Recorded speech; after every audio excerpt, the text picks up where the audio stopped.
Oh, wow. Boy, I'll tell you, for where we live, it's really hot. I mean, generally during the summer, we're lucky if 1 or 2 days out of the year is 80.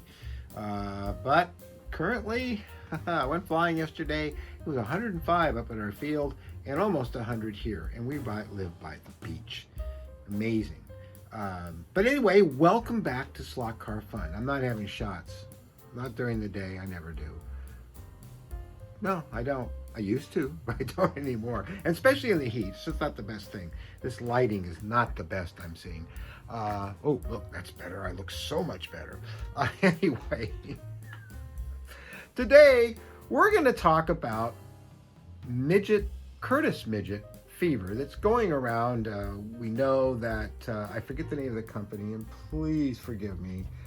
They've re-released the 1960s, I believe, monogram kit for a midget racer exactly, and I will put up a picture of it here and you'll see the name of the company, um, as it was made back when I was a kid in the 60s. I had one. I loved it. I'm pretty sure it's the same one.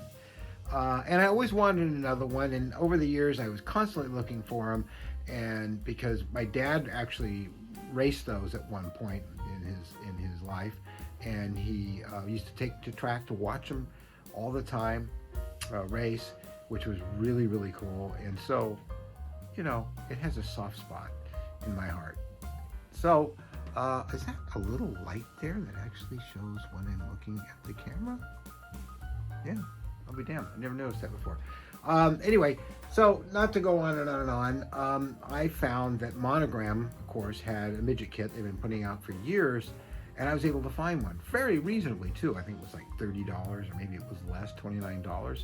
So I bought one. My biggest regret was I didn't buy two. Now they're $70 on eBay because they're not making them anymore.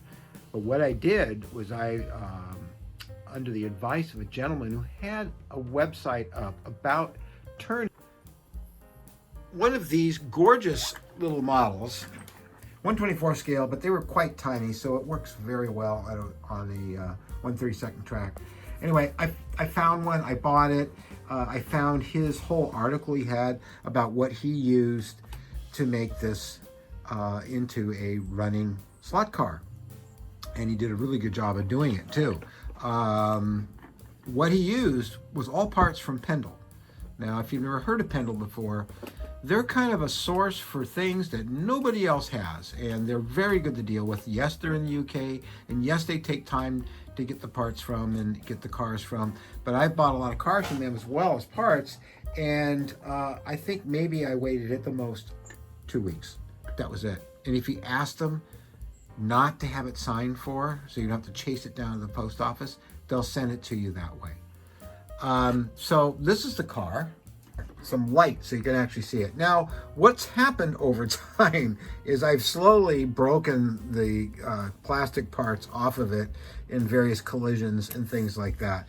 That can be avoided by simply remaking the parts out of brass and then using a chrome pen and attaching the parts directly to the frame.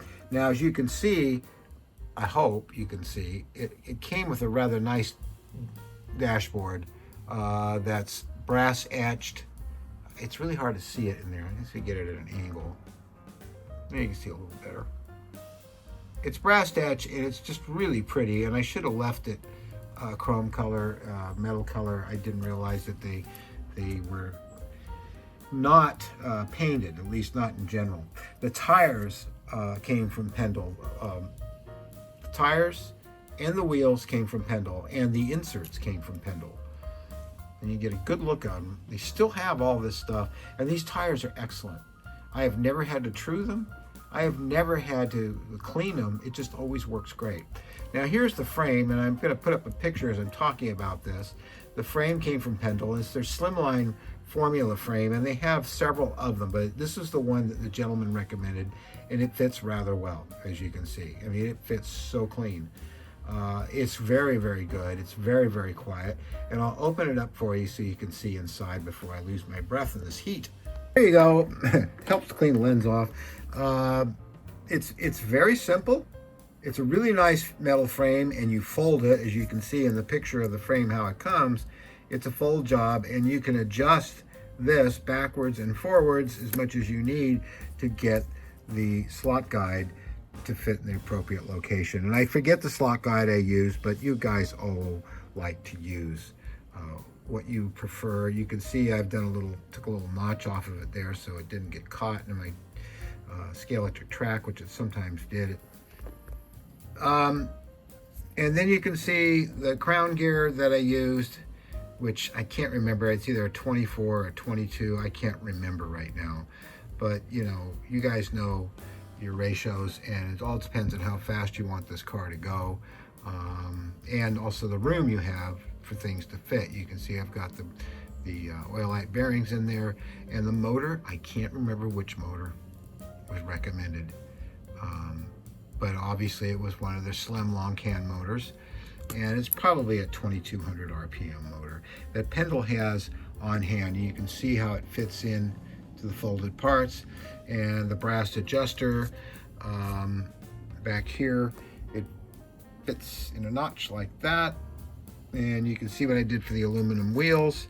I've got I forget how they don't float back and forth, but I'm pretty sure it's because of the type of crown gear I used.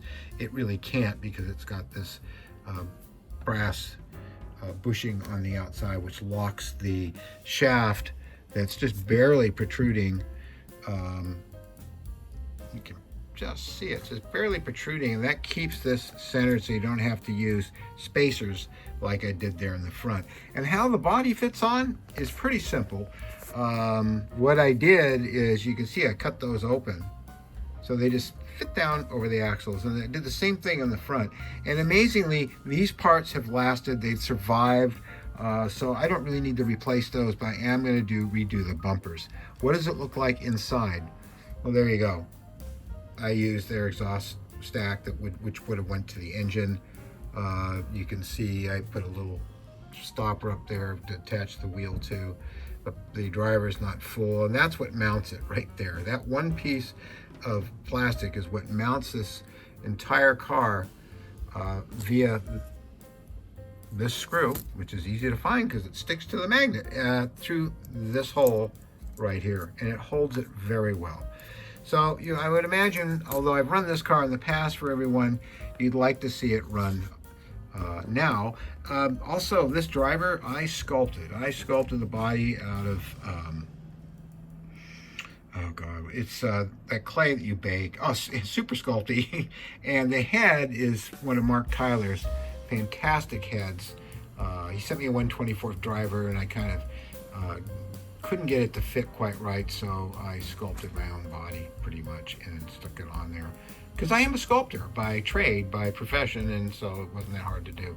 But I'll tell you something, I could never get the head that clean, that well made. I believe Mark's wife is the sculptor in the family, and they do these at large scale and they shrink them down. If you've never been to Mark Tyler's website, in my opinion, he has some of the best figures on the market for your slot cars, and I have them in a number of my cars, and they're just fantastic. I usually replace, this is another scratch build that I did, and of a Cooper T73, and that's his driver in there. And you can see the bodies, how lovely the wrinkles are, and the fabric.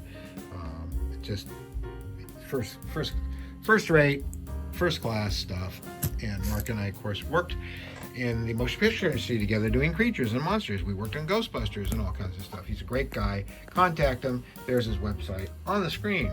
So I know you saw this wish buy, but we're going to talk about this later, not in this video, but some of you will recognize this as being a vintage 1960s 1/24 scale Lotus. So let's put this back together and put it on the track. So here she is, all put back together. And one of the things I really like about this particular converted plastic kit into a midget is you barely see the slot guide. And on some of the others that are out there, the slot guide is sitting way out in front, and I've never liked that look. And you know, sometimes it's unavoidable depending on what you're trying to do. But with this one, I was very successful in not having problem. This car is actually very accurate. My next door neighbor, Norm, he races these. He's 84, I believe, maybe it's 82, and he is still racing dirt track classic Kurtis Midgets. He has 2 of them, and he's my next door neighbor at the studio. Talk about lucky, and what a wonderful guy he is too. And he also is a pilot and flew commercial airlines for years, and so we have a lot in common. We talk about cars though more. So let's take this around the track a few times. It really is very quiet, very quiet, and just smooth, and it will move out too. You know, because with a 2200 RPM motor, I think it is, and it's barely touch it and it goes. But you'll see that the car really, there's a classic slide.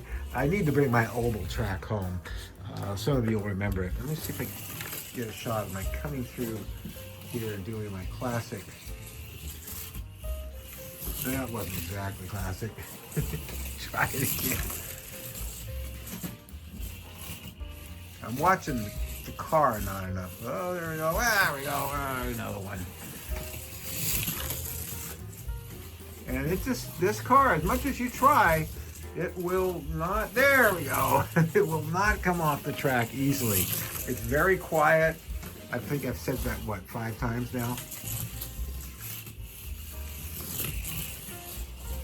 And it's one of my favorite cars. I mean, it really, the guy that has the website, you're probably saying, put up that website. He took it down. I went back to get some more information off of it. I should have copied the whole darn thing. I didn't do it. He had taken it down, and now it's lost. So basically all you have to go by is what I showed you. And you can talk to the people at Pendle, and they'll also help you, because if you grab a freeze frame of these wheels and tires, and from my showing them up close, I can get you measurements, but you know, these are very close to the actual tires and wheels they actually used. The inserts are as well too, and we're talking about back in the 50s. So yeah. Well, I hope you enjoyed that little trip down Midget Lane. I just love the Midgets. They're wonderful, wonderful cars, and if you've ever wanted to build one now, you'll have to pay $70 for the body, but it's really well worth it, because this, as you can see, performs very, very well. And if I had my way, I would have 2 or 3 of these, so when I had friends come over, we could race midgets together. Unfortunately, I only have one, so I'm going to have to break down and buy another one at some point, and maybe buy 2, because they're great bodies and they convert very easily. So, like I said, I hope you enjoyed it, and that was another slot car fun without shots and laps, or something like that. It's so hot. I'm not making sense to myself. I'm gonna go edit this, and I'll see you next time on Slot Car Fun.